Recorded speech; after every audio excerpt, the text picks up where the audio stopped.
Sehingga penting kemudian kita membongkar apa sih penyebab-penyebab kepala daerah ini sampai melakukan korupsi. Fakta politik mengatakan bahwa pelaku-pelaku korupsi itu lahir dari partai-partai itu.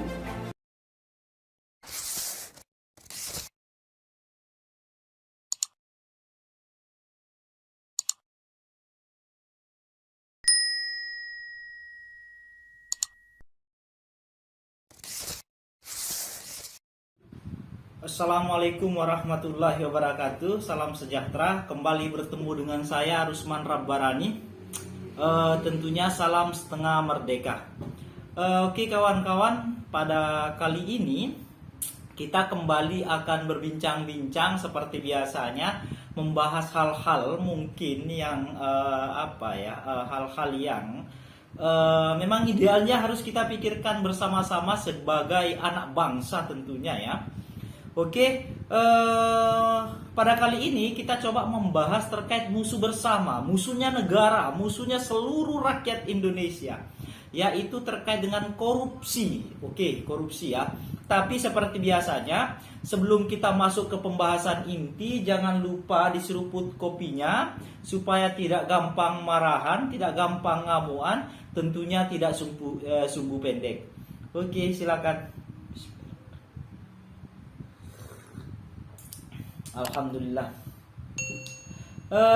Kawan-kawan semua, mungkin pada video-video sebelumnya kita banyak membahas terkait dengan mulai daripada warna ideologi, realita ideologi yang terjadi di lapangan terkait dengan pemimpin baik itu daerah. Kemudian kita bicara tentang buruh juga, hak dan kewajibannya. Terus kita juga banyak bicara tentang ekonomi dan segala macam yang lainnya. Nah, kali ini kita bicara korupsi. Nah, penting dipahami dulu kawan-kawan semua, bahwa korupsi ini diakui atau tidak, dia merupakan salah satu daripada merupakan salah satu terkait dengan yang menyebabkan kerugian negara. Bahkan angkanya cukup tinggi. Bisa kita cek beberapa lah, nanti kita akan sampaikan terkait dengan data-data kerugian negara daripada korupsi itu sendiri. Sebelumnya itu izin ya. Oke kawan-kawan, terkait dengan hal itu kita sudah mencatat beberapa hal terkait daripada data-data korupsi itu sendiri, baik daripada lembaga yang menangani korupsi seperti lembaga KPK, kemudian ada ICW Indonesia Corruption Watch juga, kita mencari datanya agar kemudian kita di sini bicara tentunya berdasarkan data, tidak kemudian menurut ini, menurut itu, dan katanya ini dan katanya itu. Agar kemudian informasi yang kita sampaikan validitasnya tentunya jelas. Nah, data KPK menunjukkan bahwa sepanjang tahun 2004 hingga Januari 2022 diakui atau tidak bahwa ada 22 gubernur dan 184 bupati atau wali kota yang ditangkap KPK. Tunggu sebentar. Ini menarik maksud saya. Bagaimana mungkin seorang pemimpin kita, baik itu di tingkatan gubernur sampai kemudian tingkatan bupati, mampu tertangkap dan ditangkap oleh KPK dalam kasuistik yaitu korupsi. Harusnya mereka kemudian yang menjadi pemimpin daerah, kepala daerah yang menjadi panutan bagi kita masyarakat, mampu memberikan contoh untuk keberlangsungan memimpin sebuah daerahnya. Tapi malahan data KPK disebutkan di sini sepanjang 2004 hingga 2022 ada 22 gubernur. Bisa dibayangkan 22 gubernur itu berarti dari berapa itu? Dari 37-an ya. 37-an gubernur kalau tidak salah datanya terkait jumlah gubernur, jumlah provinsi. Kemudian 184 bupati atau wali kota yang tertangkap KPK. Sangat miris ya, kalau dikatakan miris ya memang sangat miris. Dan ini penting kita evaluasi bersama-sama tentunya terkait dengan kenapa sampai bisa terjadi hal itu. Nah ini kemudian PR bersama. Di sisi lain juga ada data berdasarkan data Indonesia Corruption Watch atau ICW sepanjang 2010 sampai kemudian 2018 ada 253 kepala daerah ditangkap sebagai tersangka korupsi oleh aparat penegak hukum. Menarik ya. KPK-nya kita agak lega ya. Hanya berada di angka 184, kemudian ICW menyampaikan datanya berada di angka 253. Wow. Ini yang terdata, bagaimana yang tidak terdata? Artinya tidak menutup kemungkinan ada peningkatan yang begitu banyak terkait daripada tindakan korupsi yang dilakukan oleh para pemimpin daerah kita. Nah, itu kenapa bisa terjadi? Mengingat kenapa penting kami sampaikan materi terkait dengan pembahasan korupsi, mengingat kedepannya kita akan dihadapkan dengan agenda rutinitas kita, agenda 5 tahunan kita sebagai hari besar dalam demokrasi, yaitu pemilihan kepala daerah, pergantian kepala daerah. Jangan sampai kemudian pada nantinya semua masyarakat Indonesia khususnya bicara pemilihan kepala daerah, ternyata kita lagi memilih orang-orang yang akan melakukan korupsi-korupsi itu tadi. Nah, itu yang kita harus antisipasi. Nanti kita akan bicara panjang terkait dengan data-data yang lainnya, apa yang menyebabkan dan titik bengi yang lainnya. Oke kawan-kawan, selanjutnya saya ingin menyampaikan terkait dengan data tingkat kerugian negara dikarenakan korupsi. Di tahun 2020, kerugian negara dampak daripada korupsi itu mencapai di angka 56,74 triliun rupiah. Wow, lumayan drastis ya, lumayan fantastis angka itu ya. Dan di tahun 2021 menduduki angka 62,93 triliun. Wow, lebih prestasinya naik gitu loh. Prestasinya Indonesia dalam konteks korupsi naik dari tahun 2021 ya. Di tahun 2020 56,74 triliun, kemudian prestasinya naik di tahun 2021 di angka 62,93 triliun.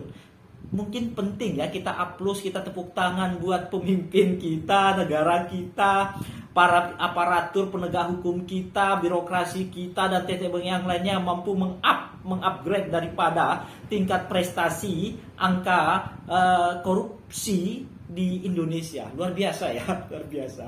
Artinya ini penting kita informasikan. Selisihnya berapa? Kenaikannya berapa dari 2020 ke 2021? Ternyata kenaikannya mencapai di angka 10,91%. Ada peningkatan dari 2020 ke 2021 itu sehingga di angka 10,91%.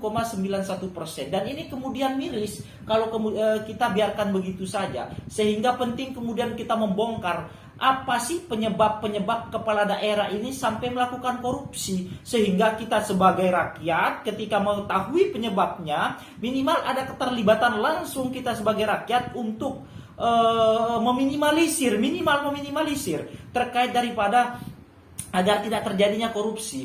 Kalau karena ini didiamkan, ini berlarut-larut terus, bahaya juga. Sehingga kita sebagai rakyat tinggal mendapatkan imbasnya. Ini kemudian yang bahaya, yang repot. Kita masuk terkait dengan penyebab kepala daerah korupsi ya. Misalkan ada beberapa yang ingin saya sampaikan terkait, salah satunya penyebabnya itu adalah tingginya biaya politik saat mencalonkan diri. Nah, mungkin ini rahasia umum di negara kita, negara demokrasi, bahwa biaya politik daripada pencalonan pemilihan kepala daerah termasuk legislatif juga itu terlalu tinggi. Sampai tidak masuk akal loh. Sampai kita juga bingung kenapa bisa terjadi itu. Tidak masuk akal terkait dengan biaya-biaya politik kemudian yang dikeluarkan oleh para calon-calon kepala daerah ini. Dan ini kenapa bisa terjadi? Itu kemudian yang harus kita bereskan sebenarnya. Kenapa sampai bisa setinggi itu? Sehingga dalam konteks tingginya biaya politik itu sendiri diakibatkan beberapa hal kenapa sampai biaya politik itu tinggi. Nah, yang pertama tentunya karena politik uang yang berbentuk mahar atau mahar daripada mereka untuk pencalonan entah itu ke partai politiknya, entah itu ke apanya dan segala macam. I don't know, kita tidak tahu terkait dengan sistem lebih jauh di dalam pekerja-pekerja politik atau kuli-kuli politik di dalam internal partai politik masing-masing. Kita tidak paham dengan hal itu. Tapi yang pastinya silakan dicek di lapangan kalau kemudian itu salah. Karena diakui atau tidak, mahar politik di Indonesia itu terlalu tinggi. Jangankan pemilihan daerah, jangankan pemilihan kepala daerah, bupati, gubernur sampai legislatif, pemilihan kepala desa sana jor-joran dalam konteks bagaimana kemudian mampu menguasai dan memenangkan pertarungan gelanggang politik di tingkat desa. Sementara ketika dibandingkan di pemerintahan daerah, baik bupati, wali kota maupun gubernur sampai legislatif, tentunya akan lebih fantastis angkanya. Apabila di pemilihan desa saja begitu fantastis angka, fantastis angka pemilihan kepala desa misalkan. Tentunya ini sangat miris gitu loh. Sangat miris untuk kemudian karena lagi-lagi saya mikirnya begini saja. Mereka yang melakukan, kita yang kena itu loh. Dan lebih parahnya lagi, mereka naik sampai melakukan korupsi itu karena kita masalahnya. Kita yang memilih. Makanya kedepannya kita harus benar-benar mampu menjadi pemilih yang cerdas. Benar-benar mampu menjadi seorang pemilih yang sangat selektif. Mampu melihat karakter calon-calon itu agar kemudian kita tidak salah pilih. Ambil contoh tadi yang sudah saya sampaikan data-data sebelumnya. Kembali ke pembahasan kita bahwa karena politik uang atau mahar politiknya terlalu tinggi yang dikenal dengan istilah nomination buying. Ini kemudian yang bahaya. Nomination buying ini kemudian yang harus benar-benar kita hilangkan dalam percaturan politik di pemilihan kepala daerah kita, karena bahaya Pak kalau kemudian ini terus yang terjadi. Terus yang selanjutnya jual beli suara atau istilahnya itu vote buying. Vote buying itu juga kemudian bahaya kalau itu terus yang terjadi. Jual beli suara ini kan sudah biasa ya.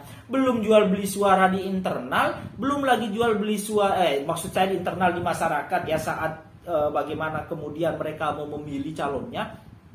Belum lagi jual beli suara di sesama internal partai. Ini kemudian yang bahaya yang harus kita bereskan. Kalau tidak kita bereskan, repot juga nantinya. Artinya menjadi PR bersama-sama ini kawan-kawan semua. Nah, kemudian kawan-kawan, di samping tadi saya mengatakan terkait dengan panjang lebar itu, ambil contoh misalnya kita mengutip kajian Litbang Kemendagri misalnya tahun 2015 menyebut untuk mencalonkan diri sebagai bupati garing wali kota hingga gubernur membutuhkan biaya 20-100 miliar. Maksud saya begini, apa sih yang membuat angka itu lebih sangat tinggi sampai berada di angka 100 miliar? Kalau biaya politik yang digunakan hanya kemudian mobilisasi untuk biaya politik terkait dengan kendaraan dan lain sebagainya, itu kan tidak sampai di angka itu. Kenapa kemudian bisa mencapai di angka 100 miliar? Kalau bukan karena adanya upaya-upaya untuk melakukan money politik tadi itu, politik uang tadi itu yang erat kaitannya kita sebutkan di awal itu sebagai nomination buying tadi itu, atau kemudian yang kita sebut tadi yang kedua jual beli suara atau istilahnya vote buying itu kemudian yang harus kita benar-benar bereskan bersama-sama. Sampai di angka 100 miliar itu kan sangat fantastis ya. Ada apa begitu loh maksud saya? Kok sampai repot lah. Artinya kalau kemudian di awal pencalonan mereka sudah mengeluarkan anggaran sebesar itu, maka tidak menutup kemungkinan saat mereka menjabat, saat mereka memimpin akan melakukan segala hal, menghalalkan semua cara untuk mengembalikan modal tadi itu. Sehingga itulah kemudian yang kemudian membuat korupsi itu bisa terjadi. Dan ini bahaya. Itu yang selanjutnya, yang pertama tadi. Yang selanjutnya adalah pendapatan rata-rata gaji kepala daerah hanya sekitar 5 miliar selama satu periode. hanya 5 miliar pendapatannya selama 1 periode, tapi pengeluarannya tadi di awal saya katakan sampai 100 miliar saat pencalonan. Dari mana kemudian dia akan mengembalikan anggaran yang begitu besar itu kalau kemudian tidak melakukan tindakan-tindakan koruptor, tindakan-tindakan korupsi sebagai musuh kita rakyat Indonesia, musuh negara, yang mengakibatkan kerugian negara yang saya katakan di awal tadi itu sampai berada di angka 62,93 triliun di tahun 2021. Kan repot. Kalau kemudian ini tidak kita bereskan secara bersama-sama, waduh, bahaya juga. Artinya kita sebagai rakyat harus ambil bagian. Sebab baik itu pemuda, baik itu masyarakat, kelompok-kelompok atau komunitas-komunitas manapun, mau tidak mau kita harus ambil bagian dalam penuntasan atau penanganan dalam hal korupsi ini agar benar-benar tidak terjadi lagi. Capek Pak. Kita sebagai rakyat biasa dibohongi terus sama pemimpin kita, diakali terus sama pemimpin kita dengan dalih pembangunan daerah, dengan dalih pembangunan ini, pembangunan itu, kesejahteraan ini, kesejahteraan itu, dan tetek beng yang lainnya. Tapi ternyata tong kosong nyaring bunyinya, tidak ada yang kita rasakan sama sekali. Ini kemudian yang harus kita pahami secara bersama-sama. Capek Pak, serius capek. Sebagai rakyat dalam konteks dibohongi tadi itu. Belum lagi biaya politik yang mahal membuat para calon kepala daerah menerima bantuan dari donatur atau sponsor. Nah, ini maksudnya ini penting kita pahami bersama-sama. Apabila para calon-calon kepala daerah ini menerima biaya politik terkait daripada perusahaan-perusahaan atau sponsor-sponsor, tentunya erat kaitannya ada kontras kepentingan nanti, ada kontras kepentingan atau konflik kepentingan di internal kepemerintahan antara beberapa segmen atau beberapa kelompok juga yang kemudian mengakibatkan nantinya terkait tindakan-tindakan korupsi. Ambil contoh misalkan salah satu orang yang berada di KPK pada masa itu, Firly Bahuri misalnya, yang menyetir hasil penelitian KPK tahun 2017 menyebut bahwa 82,3% calon kepala daerah dibantu pendapatannya oleh sponsor. Artinya 82,3% itu jumlah dari kepala daerah yang menang dalam pemilihan kontestasi politik itu rata-rata dibantu oleh sponsor-sponsor tadi itu. Sponsor itu tentunya datang dari kalangan pengusaha, datang dari kalangan ini dan kalangan itu, segala macam yang lainnya. Dengan menerima bantuan sponsor itu, para calon kepala daerah merasa utang budi tentunya. Utang budi itulah yang harus mereka kembalikan atau mereka bayar sebagai bentuk kebaikan. Mau tidak mau harus dikembalikan. Nah, proses pengembaliannya banyak hal. Karena hal ini akan menimbulkan konflik kepentingan yang mendorong perilaku-perilaku politik tadi yang saya katakan di awal itu. Dampak dari apa yang saya sampaikan di awal tadi itu terkait dengan penelitian Firly Bahuri juga itu, sehingga muncullah beberapa modus tindakan korupsi. Modus tindakan korupsi ini sangat penting dipahami. Saya mencatat di sini salah satunya adalah melakukan intervensi dalam penggunaan APBD. Kita cek benar nggak itu terjadi. Kalau benar, fix daerah kita akan ada tanda-tanda terjadi korupsi. Bahkan sudah melakukan korupsi karena tidak kita ketahui saja atau mungkin tidak terbongkar saja. Apabila para pengusaha atau pemodal atau sponsor-sponsor tadi itu melakukan intervensi dalam penggunaan APBD, ya sudah. Fix kita sudah masuk tanda-tanda korupsi. Terus adanya campur tangan dalam pengelolaan penerimaan daerah.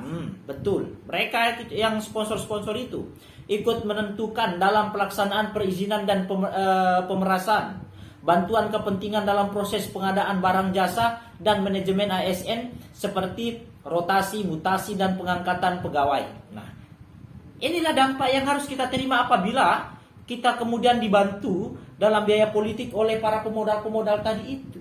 Konsekuensi logis karena mereka menang biaya politik dari mereka.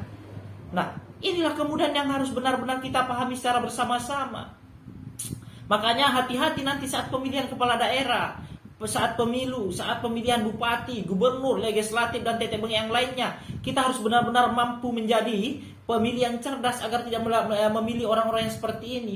Belum lagi penyalahgunaan wewenang terkait pengangkatan dan penempatan jabatan pada orang terdekatnya mereka, golongannya mereka, pemerasan dalam proses rotasi, mutasi, dan promosi. Mereka terlibat keras di dalam itu. Modus-modus inilah kemudian yang akan digunakan oleh kepala daerah, sehingga sehingga itu yang kemudian menjadi jalan mereka untuk melakukan korupsi. Nah, terjadinya korupsi dari modus-modus yang katakan tadi itu, sehingga beberapa penelitian data di atas tentunya erat kaitannya dengan teori korupsi itu sendiri. Kenapa bisa sampai terjadi? Ambil contoh, semisal kita mengutip dari teorinya teorinya Robert mengatakan begini. Ada teori CDMA yang mengatakan korupsi, terus direksionari, terus monopoli, dan akuntability. Bahwa korupsi terjadi karena adanya faktor kekuasaan dan monopoli yang tidak dibarengi dengan akuntabilitas. Ya benar juga memang. Teori ini diakui atau tidak harus kita akui bahwa adanya faktor kekuasaan dan monopoli yang terjadi, yang kemudian tidak diimbangi dengan akuntabilitas dalam menjalankan kepemimpinannya. Ini kemudian sangat berpotensi terkait dengan terjadinya tindakan-tindakan korupsi. Belum lagi teori yang lain mengatakan bahwa korupsi merupakan suatu perilaku manusia yang diakibatkan oleh tekanan sosial, sehingga menyebabkan pelanggaran norma-norma. Kenapa saya katakan begitu? Karena dia begini. Maksudnya daripada teori yang kedua ini saya sebutkan bahwa ketika mereka terpilih menjadi pemimpin, terpilih menjadi gubernur, terpilih menjadi wali kota, bupati, ada tekanan-tekanan sosial, kemudian dampak ketika dia menang dianggap A, B, C, D segala macam, sehingga atau misalnya tim-timnya yang dulu misalkan yang butuh ini butuh itu yang memenangkan dia, sehingga mengakibatkan harus mencomot dari anggaran ini, mencomot dari anggaran ini, mencomot dari anggaran ini, untuk kemudian supaya mereka bisa merawat jaringan, dengan dalih merawat jaringan agar periode selanjutnya bisa menang lagi. Yaitu tekanan-tekanan sosial tadi itu, sehingga mengakibatkan melanggar norma-norma. Terus kalau ada juga seorang teori seorang tokoh yang menyampaikan namanya di sini Emile Durkheim. Ya, Emile Durkheim cukup familiar lah ya di kalangan, kalau Emile Durkheim ini cukup familiar di kalangan mahasiswa atau para pemikir-pemikir. Beliau mengatakan begini, terkait dengan yang dikembangkan oleh Emile Durkheim yang disebut dengan solidaritas sosial. Teori solidaritas sosial dalam konteks korupsi itu menjelaskan bahwa teori ini memandang watak manusia sebenarnya bersifat pasif dan dikendalikan oleh masyarakatnya. Artinya ada lingkungan koruptif yang terjadi di sana. Pemahaman masyarakat kita menganggap bahwa ini hal biasa-biasa saja. Belakangan ini kan yang muncul di kalangan masyarakat kita, apabila terjadi korupsi dianggap hal yang normal, bahwa ini situs politik yang normal. Ini repot juga kalau begini yang terjadi. Misalnya ini korupsi, ya sudah biasa mereka korupsi. Money politik misalnya, ya sudah money politik. Bahwa ketika dikasih uang saat pemilihan kepala daerah, ya sudah kita terima, kita coblos. Dianggap hal yang biasa. Aneh. Makanya katanya René Descartes itu bahwa kesalahan yang berulang kali terjadi akan menjadi sebuah kebenaran. Benar teori itu. Bahwa selama ini memang itu yang terjadi. Nah, artinya harus ada apa ya? Ada gerakan bersama yang harus kita bangun untuk kemudian stop tindakan korupsi yang berangkat daripada proses pencalonan mereka dengan biaya politik yang banyak, dengan money politik yang tadi itu, dengan jual beli suara tadi itu, agar kemudian tidak terjadi hal-hal ini. Kita stop mata rantai terkait dengan pembodohan-pembodohan melalui kampanye-kampanye mereka yang sebenarnya tidak ada manfaatnya sama sekali untuk kita. Stop terkait dengan upaya-upaya pembodohan kepada masyarakat dengan dalih program A, program B, program C yang ternyata diuntungkan hanyalah kapitalis-kapitalis atau pemodal-pemodal yang kemudian hadir sebagai sponsor membiayai kampanye mereka tadi itu. Dan kemudian mau tidak mau mereka harus mengembalikan seperti di awal saya katakan. Stoplah. Kita sebagai masyarakat harus menjadi pemilih yang cerdas agar tidak terjadi praktek-praktek korupsi tadi itu. Nah, lanjut kawan-kawan, tentunya seperti data yang kita sudah catat juga di sini bahwa KPK memberikan 4 rekomendasi kepada pemerintah daerah untuk mencegah korupsi. Oke, ada beberapa rekomendasi KPK saya bacakan di sini. Yang satunya misalnya berkoordinasi dengan lembaga kajian pengaduan barang atau jasa pemerintah terkait dengan LKPP. Benar juga, kita harus berkoordinasi dengan mereka agar terkait pengendalian barang dan jasa itu tidak kemudian ada campur tangan, ada intervensi terkait daripada sponsor-sponsor kapital-kapital atau terkait daripada yang saya di awal saya katakan tadi itu.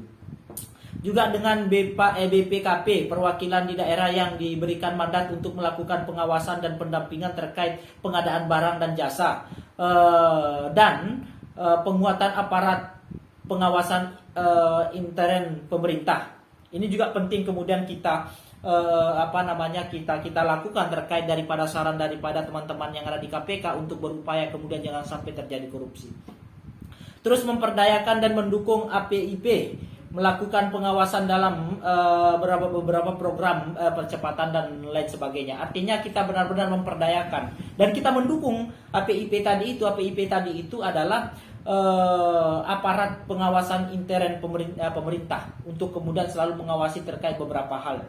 Terus ada lagi seluruh jajaran pemerintah daerah menghindari transaksi penyuapan, pemerasan, terus gratifikasi dan potensi benturan kepentingan dalam penyelenggaraan kepentingan daerah. Itu juga penting kemudian menjadi perhatian kita. Terus mendukung tindak lanjut poin-poin rencana aksi dalam aplikasi Mentoring Center of Prevention tahun 2021 sebagai bentuk komitmen kepala daerah. Ya, ini benar. Jadi ada aplikasi yang dirilis oleh teman-teman KPK untuk kemudian menjadi salah satu salah satu upaya KPK agar mudah mendapatkan informasi dan kita sebagai masyarakat bisa langsung menginformasikan melalui aplikasi Monitoring Center of Prevention tadi itu, agar kemudian tindakan-tindakan korupsi tadi bisa kita minimalisir terjadinya. Belum lagi terkait dengan ada rekomendasi teman-teman ICW juga untuk mengurangi potensi korupsi kepala daerah. Saya bacakan ada 2. Perbaikan tata kelola partai mulai dari kaderisasi hingga pendanaan partai politik. Ya betul juga sih, karena begini, aneh ya, justru para korupsi-korupsi itu lahir dari partai-partai yang sebenarnya partai ini salah satu identitas daripada demokrasi. Demokrasi hadir ini kan untuk melawan salah satu tindakan korupsi. Tapi ternyata demokrasi hadir untuk sebagai solusi di sebuah menjalankan negara agar korupsi bisa diminimalisir. Ternyata lahir dari penegak-penegak demokrasi itu sendiri dalam konteks kader-kader partai tadi itu. Repot juga. Terus penguatan sistem pengawasan dalam proses pengadaan barang dan jasa melalui keterbukaan informasi dan data yang mudah diakses oleh masyarakat. Memang penting juga memang dalam konteks ini. Inilah kemudian yang membuat Inilah kemudian yang membuat geram ya kita ya terkait tindakan-tindakan korupsi kepala daerah kita. Karena begini, partai harusnya mampu melahirkan tokoh-tokoh yang tidak melakukan tindakan korupsi, tapi ternyata partai itu sendirilah kemudian yang sampai melakukan tindakan korupsi. Repot juga. Bisa dicek kok beberapa yang terjangkit korupsi itu kan dari partai-partai semua itu. Saya bukan tidak percaya partai, tapi fakta politik mengatakan bahwa pelaku-pelaku korupsi itu lahir dari partai-partai itu. Maka hati-hati juga para pemilih atau masyarakat saat memilih ini terkait dengan partainya. Jangan sampai partai-partai yang memang kadernya itu koruptif semua. Kita harus memang benar-benar mampu mengendalikan itu. Repot juga. Yang harusnya partai mampu mendidik kadernya, mendidik generasinya, mendidik semua orang-orang yang akan didelegasikan dalam pertarungan percaturan politik kita, baik di eksekutif maupun di legislatif, agar saat ketika terpilih tidak melakukan tindakan-tindakan koruptif. Malah partainya sendiri juga yang ikut melakukan itu. Dia minta jatah lah, minta inilah, tetek bengek yang lainnya, apalagi ketua partainya, baik di tingkat daerah, provinsi, aduh, repot juga ini. Dia yang mengarahkan kadernya, hei kamu bayar mahar dan segala macam. Saat pencalonan misalnya legislatif pencalonan saja harus jual beli nomor lah dan segala macam. Ini kan repot. Apa sih ini semua ini? Nah ini kemudian yang harus kita pahami bersama-sama. Sehingga penting kemudian kita untuk mengagrep terkait dengan pemahaman kita agar kedepannya kita tidak memilih lagi orang-orang yang korupsi. Itu penting buat kita bersama-sama kawan-kawan. Oke ya, kira-kira demikian ya. Terkait daripada